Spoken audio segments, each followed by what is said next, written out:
Kompüterin yaddaşında saxlanılan verilənləri əsasən 4 tipə ayırırlar. Hesabi, ədədi tip verilənlər.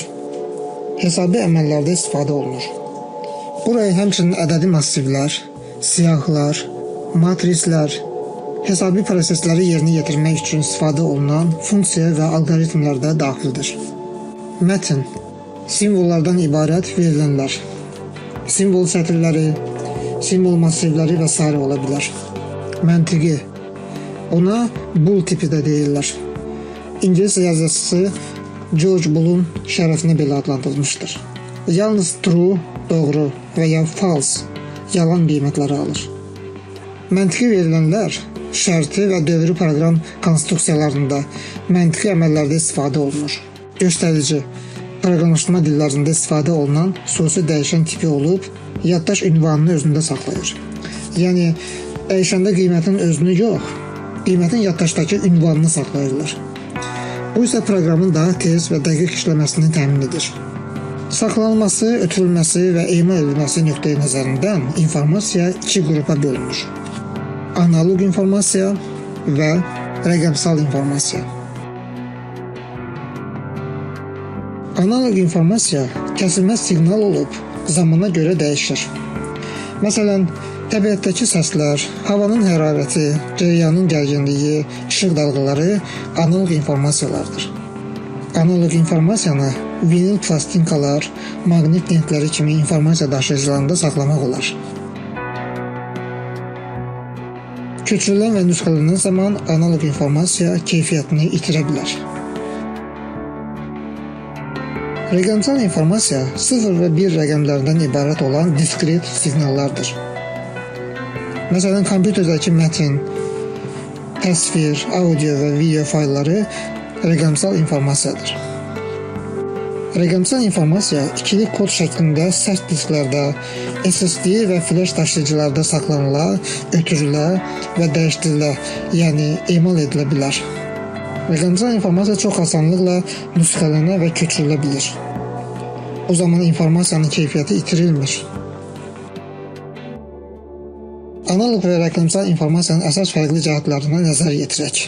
Siqnal tipinə görə analoq informasiya kəsilməz, rəqəmsal informasiya isə diskret, yəni 0 və 1-lərdən ibarətdir. Saxlanma üsuluna görə analoq informasiyanı vinil plastinka və maqnit lentlərində, rəqəmsal informasiyanı isə fayllarda saxlamaq olar.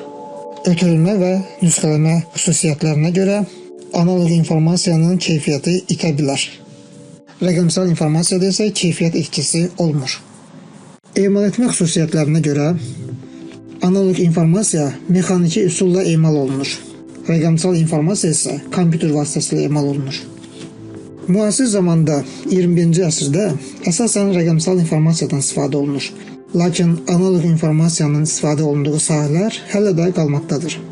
Məsələn, analoq interkomları, rusca domofon deyirlər.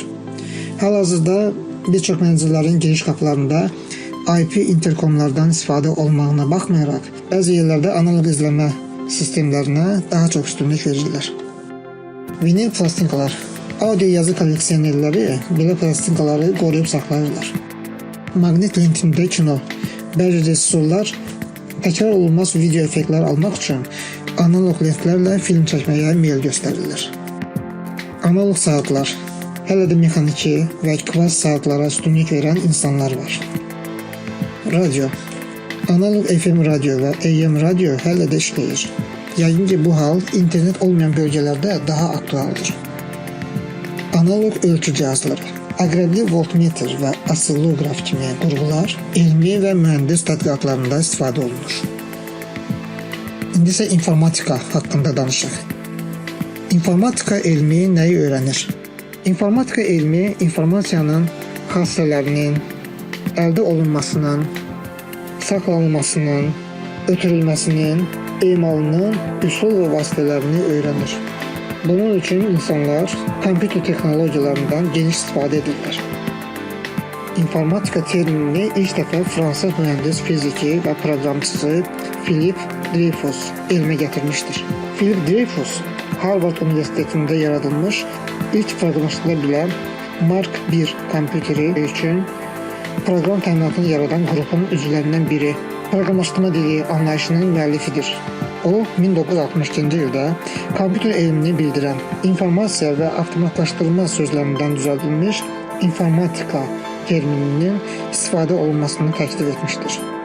Beləliklə, informatika dedikdə informasiya ilə avtomatik iş prinsiplərini öyrənən elm başa düşülməlidir. Hal-hazırda ingilis dilli ölkələrdə informatika əvəzinə computer science, kompüter elmləri terminindən istifadə edirlər. Hər bir elmin əsas, bazis, yəni tərifi verilməyən anlayışları var. Məsələn, riyaziyyatda çoxluq, həndəsədə nöqtə, kimyada maddə anlayışları bazis anlayışlardır. İnformatikanın isə əsas bazis anlayışı informasiyadır. İnformatika elmi bir çox sahələri əhatə edir. Məsələn, proqramlaşdırma, kompüter və smartfonlar üçün proqram və tətbiqlərin hazırlanması, kiber təhlükəsizlik, verilənlərin gizli saxlanması və viruslardan qorunma, süni intellekt, ağıllı sistemlərin işlənib hazırlanması, kompüter şəbəkələri, internet bağlantılarının və ünsiyyət üçün texnologiyaların yaradılması, verilənlərin analizi, qərar qəbul etmək üçün informasiyanın emalı. Qısası, informatika elmi yeni texnologiyalar yaradaraq verilənlərlə işləməyə və rəqəmsal dünyanı inkişaf etdirməyə kömək edir. İnformatika elminin əsas tərkib hissələri hansılardır? Hardware, texniki və ya aparat təminatını öyrənir. Software, proqram təminatını öyrənir. Runway dedikdə isə texnologiyaları istifadə və idarə edən bilik, təcrübə və bacarıqlar nəzərdə tutulur. Runway texnologiyadan effektiv istifadəni, proseslərin optimallığını və düzgün qərarlar qəbul edilməsini təmin edir. Alqoritmin hazırlanması da Runway sahəsinə aiddir. Beləliklə, Runway texnologiyadan effektiv və məqsədyönlü istifadə olunmasını təmin edir, texnologiyaları konkret tələbata və məsələlərin həllinə uyğunlaşdırır, innovasiyaların yaradılmasına və texnologiyaların inkişafına təkan verir. İnformatika elminin istiqamətləri hansılardır? 1. Nəzəri informatika, hesablamaların fundamental əsasları, alqoritmlər, mürəkkəblik nəzəriyyəsi və məntiq ilə məşğul olur. 2. Hesablama sistemləri və kompüter mühəndisliyi, kompüterlər və kompüter şəbəkələri, onların quruluşu, aparat texnologiyaları, kompüter arxitekturaları və bulut texnologiyaları ilə məşğul olur. 3. Proqramlaşdırma və proqram təminatı, proqramlaşdırma dilləri, proqram təminatının yaradılması texnologiyaları, metodologiyası, informasiya sistemləri, testləşdirmə və proqram təminatının arxitekturası. 4. İnsan ilə kompüterin qarşılıqlı əlaqəsi, interfeyslərin rahatlığı, UX, UI dizayn və istifadəçilərlə sistemlərin qarşılıqlı əlaqə məsələləri ilə məşğul olur.